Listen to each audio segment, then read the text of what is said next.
안녕하세요. 오늘 수업은 실수를 수직선에 어떻게 나타내는가.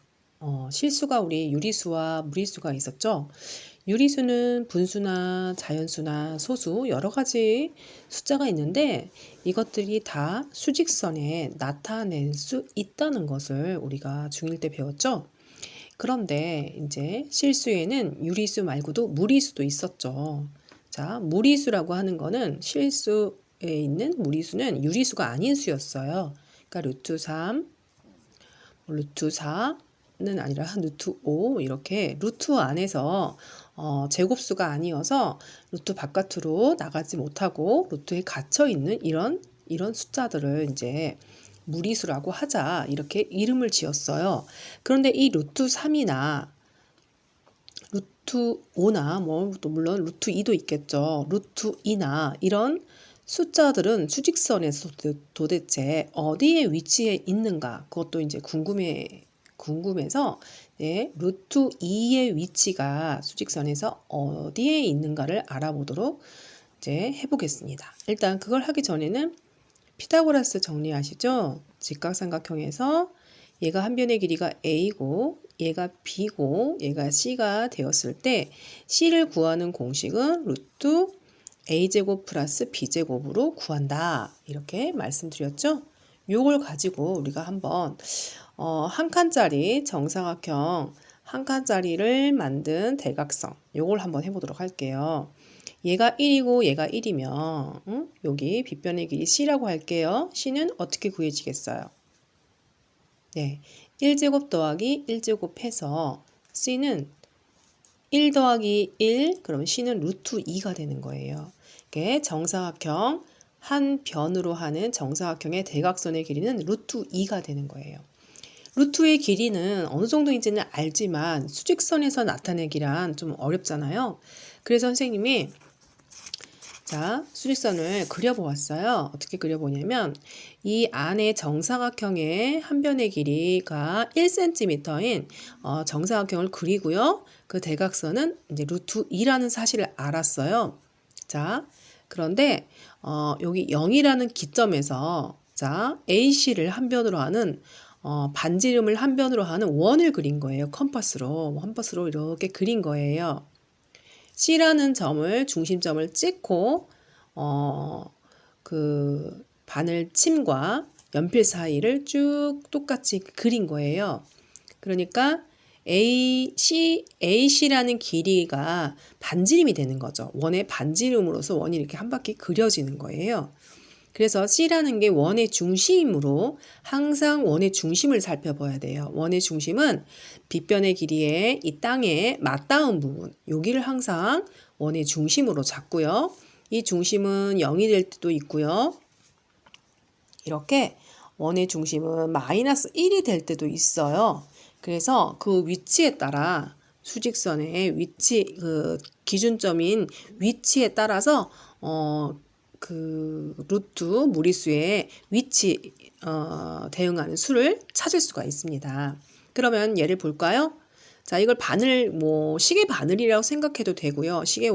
원으로 생긴 시계에서 이게 이제 바늘침이라고 생각하세요. 분침 이렇게 생각하면 C라는 기준점 0에서 루트 2만큼 이렇게 회전해서 휙 돌린 거예요.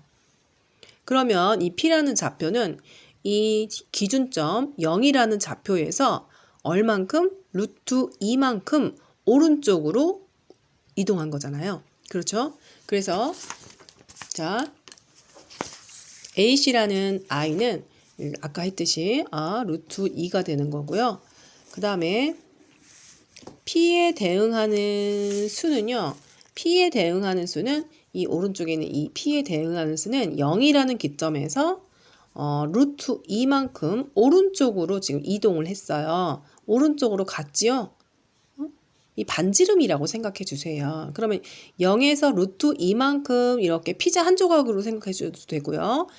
이동했다. 그럼 0 플러스 루트 2의 좌표가 되는 거고요. 0하고 플러스는 생략하니까 루트 2라는 좌표가 되는 거예요. P에 대응하는 점은 루트 2가 되는 거죠. 그 다음에 또 Q가 있어요. Q가 대응하는 점은 0이라는 기점에서 이렇게 반지름으로 가서 이게 한 바퀴, 반 바퀴 이게 쭉 돈 거잖아요. 그럼 여기도 루트 2고 이쪽도 루트 2예요. 요 길이가. 응? C와 Q 여기 사이 거리도 루트 2예요. 반지름이에요. 이 원에서 이동하는 시점을 기준으로 이동하는 모든 길이는 다 루트 2가 되는 거죠. 그래서 C에서 루트 2만큼 왼쪽으로 간 거잖아요. 그러면 0 마이너스 루트 2 이렇게 좌표가 설정이 됩니다.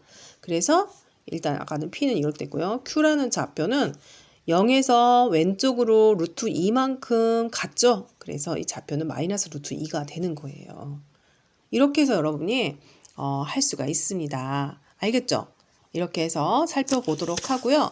그러면 여러분 이것도 할 수 있죠. 선생님 그려봤는데요. 이것도 대각선의 길이는 AC의 대각선의 길이는 루트 2가 되고요. 자, P에 대응하는 점은 이 마이너스 1이라는 기점에서 원을 그린 거예요.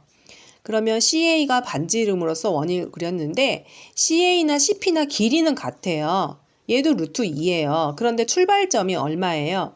마이너스 1에서 출발을 하였죠? 그러면 P에 대응하는 수는 뭐가 될까요?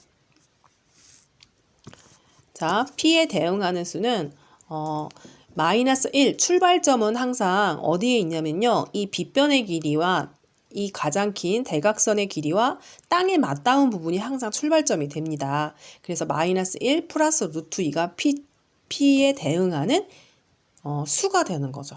예. 그러니까 마이너스 1에서 루트 2만큼 오른쪽으로 이동하였다라고 생각해 주세요. Q는요.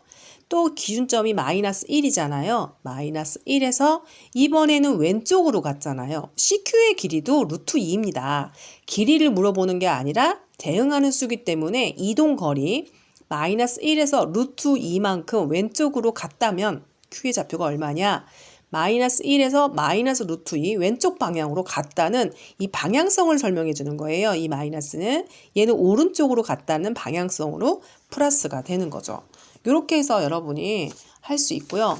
한 번 더 다른 것도 한번 선생님이 그려봤어요. 이번에는 자 도형이 이번에는 이제 한 변이 자 대략적으로 보니까 이런 다 모눈판으로 그림을 그리게 되는데 한 변이 2고요. 얘는 한 변이 하나 둘 셋 넷 4개인가요? 하나 둘 셋 넷 하나 둘 셋 4개 그럼 한 칸 2. 그러면 이거는 한 대각선의 길이가 얼마요? 2는 4, 2의 제곱, 그 다음에 4, 4, 16. 루트 20이 되네요. 이거는 되게 크게 만들었죠. 그러니까 다시 자 대각선의 길이는 각 밑변과 높이의 제곱을 더한 거와 같다. 그러면 하나, 둘, 셋, 4개죠. 네, 그러면 4 더하기 16하여 루트 20이 이제 이 대각선의 한 변의 길이가 되는 거고요. 항상 선생님이 말했듯이 이 대각선의 땅에 맞닿은 부분 이 i가 2가 이제 기준점이 되는 거예요. 그러면 P의 좌표는 기준점 2에서 루트 20이라는 반지름의 길이만큼 오른쪽으로 이동했잖아요. 그러니까 AB와 AP의 길이는 같은 반지름입니다. 그런데 출발점이 2구 오른쪽으로 이동했죠. 오른쪽의 방향성을 나타내는 플러스로 생각하시고 이렇게 답을 써주시면 되겠습니다. 그러면 Q라는 좌표는 어떻게 될까요? Q는 2라는 좌표 기준점에서 얘도 보세요. AB와 AQ의 길이는 같은 반지름이거든요. 그래서 왼쪽으로 갔다 해서 루트 20 이렇게 PQ의 길이가 만들어진다는 거예요. 이걸 이해해 주시고요.